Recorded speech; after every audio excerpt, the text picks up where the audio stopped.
নমস্কার, বাংলার প্রাইম টাইমে আপনাদের সবাইকে স্বাগত। আমি ঈশান দেব রয়েছি আপনাদের সঙ্গে। আর আজকে আবার কথা বলতে হচ্ছে সেই মেটিয়া বুরুজ গার্ডেন রিচ এলাকা নিয়ে, সেই শামস ইকবাল, মুন্না ইকবালদের নিয়ে। আর কথা বলতে হচ্ছে সেই প্রমোটারকে নিয়েও, যে প্রমোটার ওই বেআইনি বাড়ি তৈরি করছিলেন এবং যে প্রমোটারের কোট আনকোট বদান্যতায় এতগুলো প্রাণ ইতিমধ্যেই চলে গেল। একটু আগে ময়ূখের সঙ্গে দেখছিলেন জানি না সিনড্রোম। কেউ কিছু জানেন না, কাউন্সিলর নাকি কিছু জানেন না, এবং মেয়র এসে সার্টিফিকেট দিয়ে দিচ্ছেন। হ্যাঁ, কাউন্সিলরের কিছু জানার কথা নয়, কাউন্সিলর জানেন না, মেয়র জানেন না, প্রশাসন জানে না, পুলিশের এখন হুঁশ ফিরছে, কেউ কিছু জানতেন না। কিন্তু আমরা অনেক কিছু জানতে পারছি ওই এলাকায় আমাদের প্রতিনিধিরা যাতায়াত শুরু করার পর। পশ্চিমবঙ্গের মানুষ অনেক কিছু জানতে পারছেন। আর মেটিয়া বুরুজ গার্ডেন রিচ এলাকার মানুষের সঙ্গে যখন আমরা কথা বলছি তখন আমরা জানতে পারছি তারাও অনেক কিছু জানেন। তারা জানেন যে এই যে প্রমোটারের দিকে আঙুল উঠেছে সেই প্রমোটার ওই কাউন্সিলরের খুব ঘনিষ্ঠ, এবং দুধের ব্যবসার সূত্রে তারা পরস্পরের ব্যবসায়িক পার্টনার কিনা সেই বিষয় নিয়েও জোরদার আলোচনা চলছে। ওই এলাকার মানুষ দাবি করছেন দুধের ব্যবসায় একসঙ্গে হাতে হাত মিলিয়ে কাজ করেন এবং অবৈধ খাটালও চালান এই কাউন্সিলর এবং এই প্রমোটার, এমনটা জানেন বলে ওই এলাকার মানুষ দাবি করছেন। তাই তো বিশাখা? ঈশান, তুমি যে কথাটা বলছিলে বাংলার প্রাইম টাইমে, আজকে আমরা গতকাল যে কথাটা বলেছিলাম অত্যন্ত ভারাক্রান্ত হৃদয়ে আমরা শুরু করেছিলাম বাংলার প্রাইম টাইম, যেখানে আমরা 9 জনকে হারিয়েছিলাম, 9 জন সহ নাগরিককে। আর আজকে সেই একই রকমভাবে আমরা 10 জনকে হারিয়ে ফেললাম। আর সেই জায়গা থেকে আজকে আমরা দেখতে পাচ্ছি কি, যে আজকে আমরা যে যোগসাজশের কথাটা তুমি বললে ঈশান, যেখানে যে 134 নম্বর ওয়ার্ডের যিনি কাউন্সিলর শামস ইকবাল এবং তার সঙ্গে যে প্রমোটার যাকে গ্রেফতার করা হয়েছে, কি কারণে গ্রেফতার করা হয়েছে না, নির্মীয়মান এই বেআইনি বহুতল যা ভেঙে পড়েছে, যার জেরে 10টা মানুষের প্রাণ গিয়েছে, তাদের মধ্যে আঁতাত। আর আঁতাতটা খুব একটা ভালো আঁতাত কিন্তু নয়। আর এই শুরুটা হয়েছিল বেশ কয়েক বছর আগে, এই তৃণমূলের সরকার আসারও আগে। সেই সময় বাম আমলের সরকার চলছে, সেই সময় রাজ্যের সদর প্রশাসনিক ভবন নবান্ন নয়, সেই সময় প্রশাসনিক ভবন ছিল কি না, মহাকরণ। সেখান থেকে সমস্ত কিছু প্রশাসনিক দায়িত্বভার সামলানো হতো। আর সেই জায়গা থেকে এবার দেখা যাচ্ছে কি না, এই মানুষগুলো তখনও এই ইকবালরা মেটিয়া বুরুজ এলাকায় তারা একের পর একভাবে মৌরসি পাট্টা চালিয়ে গিয়েছিল। এখনও এই পরিবর্তনের সরকারের আমলেও তারা সেইভাবেই নিজেদের মৌরসি পাট্টা চালিয়ে যাচ্ছে। এবং তাদের ডান হাত হিসেবে কাজ করেছে কে না, মোহাম্মদ ওয়াসিম, সেই প্রমোটার যে এখন যাকে গ্রেফতার করা হয়েছে 14 দিনের পুলিশ হেফাজতের কথা ইতিমধ্যেই আমরা জানি তার। আর সেই জায়গা থেকে দুধওয়ালা কিভাবে আস্তে আস্তে আস্তে আস্তে এত বড় একজন প্রমোটার হয়ে গেল, সেই দিকেই নজর রাখছি আমরা। একের পর এক পরত রয়েছে এই দুধওয়ালার প্রমোটার হওয়ার পেছনে, তাই তো ঈশা? একেবারেই তাই বিশাখা। গতকাল আমরা বলেছিলাম যে এই মুন্না ইকবাল, শামস ইকবালদের সামনের ব্যবসা দুধের ব্যবসা, আর পিছনে আরো কোন কোন অবৈধ ব্যবসা চলে তাই নিয়েও বিশদ প্রতিবেদন আপনাদের আমরা দেখিয়েছিলাম। আর এই যে প্রমোটার গ্রেফতার হয়েছেন সেই ওয়াসিমেরও একই ব্যবসা, দুধের ব্যবসা। এলাকার লোকজন বলছেন এই দুধের ব্যবসার সূত্রেই ঘনিষ্ঠতা, এই দুধের ব্যবসার হাত ধরেই পরস্পরের পার্টনার। আর সেই কাউন্সিলরের এলাকায় সেই প্রমোটার যখন বেআইনি অত বড় বাড়িটা তুলছিলেন তখন নাকি কাউন্সিলর কিছুই জানতেন না। বিশাখা বলছিল বাম আমল থেকে কিভাবে এদের উত্থান শুরু, তারপরে তৃণমূল আমলে এসে 2011 সাল থেকে শুরু হলো জমির দালালি, বাড়ি কেনা বেচার দালালি, জমির দালালি, বাড়ি কেনা বেচার দালালি অবাধে চলতে থাকলো।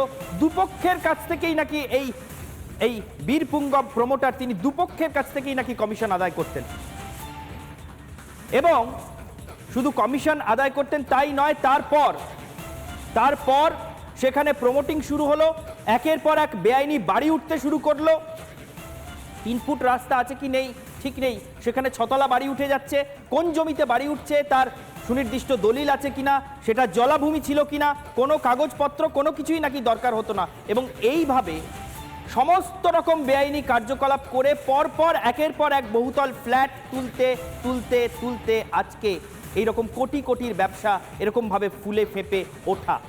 এমনটাই খবর এলাকা থেকে উঠে আসছে যে দুধ ব্যবসায়ী ছিলেন কিছু বছর আগেও, এখনো সেই দুধের ব্যবসা চলে, কিন্তু তার নেপথ্যে হঠাৎ করে এরকম প্রমোটারির ব্যবসা করে হঠাৎ কবেই প্রমোটার হয়ে উঠলেন আর কবে এত ফুলে ফেপে উঠলেন, কিভাবেই বা এত তাড়াতাড়ি এত উত্থান, সেই প্রশ্ন উঠছে, তাই নয় কি বিশাখা? একদমই এই প্রশ্নগুলো উঠছে, আর সেই সঙ্গে প্রশ্ন উঠছে সেই যে আতাতের কথা বলছিলাম, যে আতাত অর্থাৎ 134 নম্বর ওয়ার্ডের যিনি কাউন্সিলর শামস ইকবাল এবং এই প্রমোটার মোহাম্মদ ওয়াসিম, তাদের মধ্যে যে যোগসাজশের কথা বলছি সেটাই আপনি এখন স্ক্রিনে দেখতে পাচ্ছেন। এই যে এতদিন ধরে তাদের যে যোগসাজশ, সেই যোগসাজশটা কেন? সেই যোগসাজশটার কারণ হচ্ছে এই যে প্রমোটার, তার সঙ্গে শামস ইকবাল, তার একটা ঘনিষ্ঠ সম্পর্ক রয়েছে, সেটাও আবার ব্যবসায়িক সম্পর্ক। কিরকম? এই যে শামস ইকবালের ব্যবসায়িক পার্টনার বা বিজনেস পার্টনারকে না, বিজনেস পার্টনার হলো ধৃত প্রমোটার মোহাম্মদ ওয়াসিম। তাহলে নিশ্চয়ই ঈশান, এটা আমরা দর্শকদের বোঝাতে পারছি যে ঠিক কোন কোন জায়গায় কমন ফ্যাক্টর রয়েছে এবং সেই কারণে এদের দুজনের মধ্যে এত ঘনিষ্ঠতা। এবং সেই জায়গা থেকে আরেকজনের নাম বলতে হয়, ববি হাকিম, ফিরহাদ হাকিম, রাজ্যের যিনি পুর নগরোন্নয়ন মন্ত্রী, তিনিও পর্যন্ত সব সময় বলে আসছেন কি যে কাউন্সিলর কি করে জানবেন, কাউন্সিলরের তো জানার কথা নয়, জানার কথা প্রশাসনের। আচ্ছা মেয়র সাহেব, একটা কথা বলবেন প্লিজ, যে আপনিও তো প্রশাসনের একজন বলতে গেলে অন্যতম, আপনি একজন সৈনিক, তাহলে কি সবটা আপনি জানেন? সমস্ত দায় কি আপনার যদি কাউন্সিলরের না হয়? এই বিষয় নিয়ে অবশ্যই আমরা আপনাকে প্রশ্ন করব। ঈশান, এই বিষয় নিয়ে তো প্রশ্ন করতেই হবে।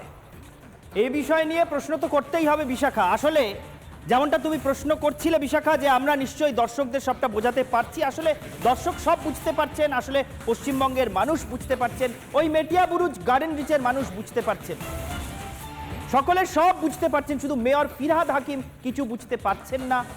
কিভাবে এত বড় ঘটনা ঘটে গেল সেটা কাউন্সিলর শামস ইকবাল বুঝতে পারছেন না, আর প্রমোটার তো নিশ্চয়ই আরোই বুঝতে পারছেন না। তার তো জানারই কথা নয় তিনি অত বড় বাড়ি তুলছিলেন, কিন্তু তারপরেও এরকম ঘটনা ঘটে গেল কি করে। এবার কয়েকটা ছবি দেখাই।